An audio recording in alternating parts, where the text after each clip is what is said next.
यदि आप इस चैनल में नए हैं तो प्लीज़ लाइक करिए, शेयर करिए और सब्सक्राइब करिए। नमस्कार दोस्तों, भारत एक ऐसा देश है जहां आध्यात्म में आस्था रखने वाले लोग बसते हैं। भारत मंदिरों का देश है और यहाँ कई ऐसे विशिष्ट धाम हैं जहां भक्तों का तांता हमेशा लगा रहता है। दोस्तों, आज हम आपको भगवान शिव के 12 ज्योतिर्लिंग का महत्व व विशेषताओं के बारे में विस्तार में बताएंगे। दोस्तों, भारत की भूमि ऐसी पवित्र स्थली है जहां एक से एक बढ़कर तीर्थ विराजमान है। इन प्रमुख तीर्थों में भारत के 4 धाम के साथ साथ भगवान शिव के 12 ज्योतिर्लिंग भी शामिल हैं। भारत में 12 ज्योतिर्लिंग उत्तर में हिमालय से लेकर दक्षिण में रामेश्वरम तक फैले हुए हैं। दोस्तों, ज्योतिर्लिंग में ज्योति का अर्थ प्रकाश व लिंग का अर्थ चिन्ह होता है। ज्योतिर्लिंग भगवान शिव का दीप्तमान प्रतीक है।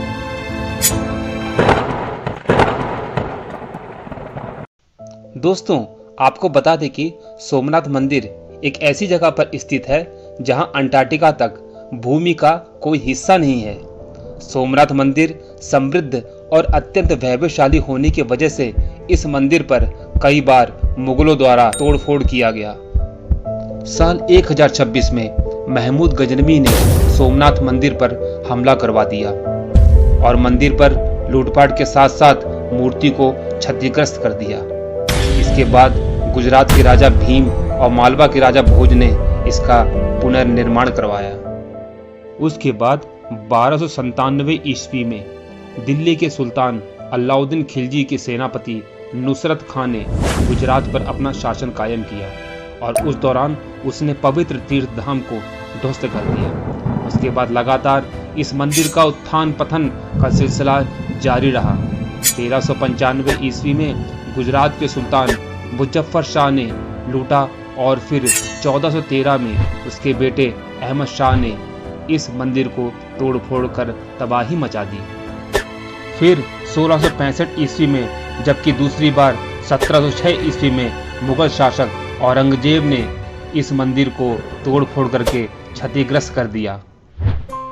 और उसके बाद 1951 में देश के पहले राष्ट्रपति श्री राजेंद्र प्रसाद जी और गृह मंत्री सरदार वल्लभ भाई पटेल जी ने सोमनाथ मंदिर में ज्योतिर्लिंग की स्थापना की। दोस्तों, धार्मिक शास्त्रों और ग्रंथों के मुताबिक सोमनाथ मंदिर की स्थापना खुद चंद्रदेव ने की थी। प्रचलित धार्मिक कथा के अनुसार चंद्रदेव ने राजा दक्ष प्रजापति की सभी 27 पुत्रियों से शादी की थी। चंद्रदेव की सभी पुत्रियों से सबसे ज्यादा खूबसूरत रोहिणी थी, इसलिए चंद्रदेव उन्हें सबसे ज्यादा प्यार करते थे। वहीं सम्राट दक्ष ने जब अपने ही पुत्रियों के साथ भेदभाव होते देखा तो उन्होंने पहले चंद्रदेव को समझाने की कोशिश की, लेकिन चंद्रमा पर इसका कोई भी प्रभाव नहीं पड़ा।